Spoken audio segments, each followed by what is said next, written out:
আপনি টনির বন্ধু? তাহলে আমার টনি কোথায়? কি হলো, চুপ করে আছেন কেন? বলেন আমার টনি কোথায়? টনি ও আর এই দুনিয়াতে নেই। না, আপনি আবার আমাকে মিথ্যে কথা বলছেন। সত্যি করে বলেন না আমার টনি কোথায়? জানি তুমি আমার কথা বিশ্বাস করবে না, তোমার মাকে জিজ্ঞেস করো, তাহলে তুমি সব প্রশ্নের উত্তর পেয়ে যাবে।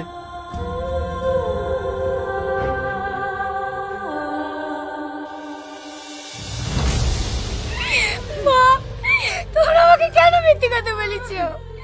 কেন বলেনি টনি মারা গিয়েছে? কেন মা, কেন? সালমা, তুই একটু শান্ত হ মা। আমাকে তোমরা আমার গায়ে হাত দেবে না, তোমরা সবাই মিথ্যেবাদী। তুই এভাবে বলিসনি, আমরা মিথ্যাবাদী না। তোমরা এত বড় কথা কেন আমাকে বলনি? অনেকেই বাবার সামনে কেন টনি সাজিয়ে রেখেছো? দেখ মধু, ও টনি সাজতে চাইনি, আমরাই জোর করেছি। যেটা করেছি তোর ভালোর জন্যই করেছি। আমার ভালোর জন্য? হ্যাঁ, তোমার ভালোর জন্য।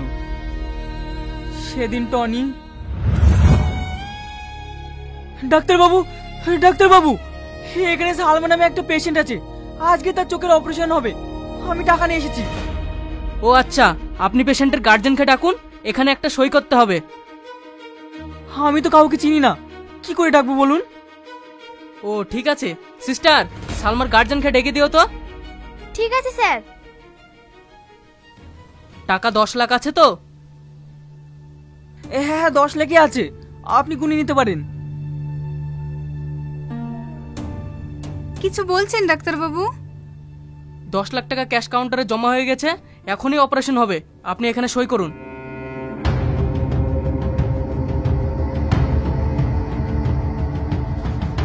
তাহলে টনি কই? টনি আসেনি?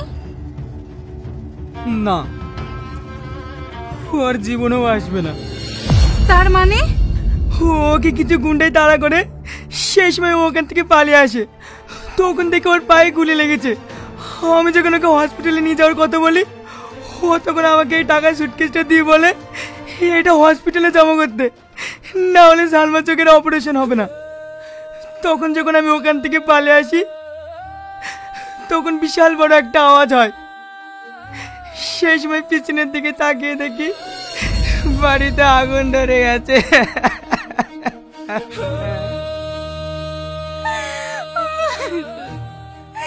এত কিছু হয়ে গেছে। সালমা যদি টনির মারা যাওয়ার কথা জানতে পারে, ও তো কাঁদতে কাঁদতেই পাগল হয়ে যাবে। ওকে আমরা কি করে সামলাবো গো? না না, এই সময় পেশেন্টকে কান্না করতে দেওয়া যাবে না। অপারেশন করার পরও যদি কান্না করে, পেশেন্ট সারা জীবনের মতো অন্ধ হয়ে যাবে, ভালো করার কোনো চান্সই থাকবে না।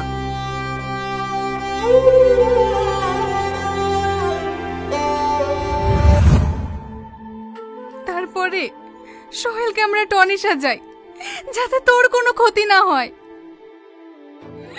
বড় ক্ষতি আর কি হবে মা?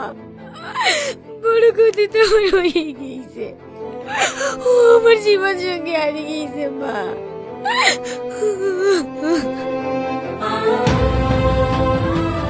আর কাঁদিস না মা, টনির জন্য কি আমাদের কষ্ট হচ্ছে না? ছেলেটা আমাদের জন্য কত কিছু করেছে।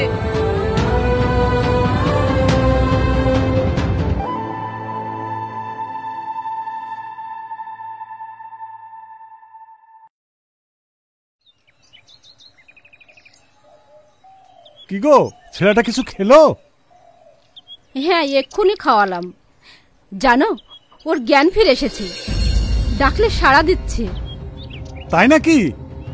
বাবু, বাবু, তুমি দেখো, এ অল্প দিনেই সুস্থ হয়ে যাবে। আমিও এই কামনাই করি, ও যেন তাড়াতাড়ি সুস্থ হয়ে ওঠে।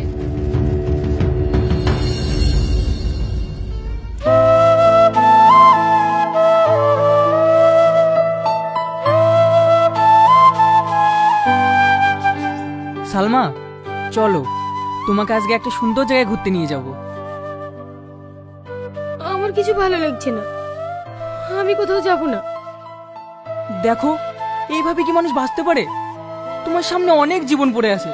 আমি জানি তোমাকে টনি অনেক ভালোবাসতো, হয়তো ওর মতো আমি তোমাকে ভালোবাসতে পারবো না, কিন্তু তোমাকে ভালোবাসার কোনো অভাবও বুঝতে দেবো না। তুমি যদি চাও আমি তোমাকে বিয়ে। চুপ করো! তোমার সাহস কি করে হয় আমাকে বিয়ের প্রস্তাব দেওয়ার? তোমাকে কেন, আমি কাউকে বিয়ে করব না। তুমি এক্ষুনি আমার চোখের সামনে থেকে সরে যাও।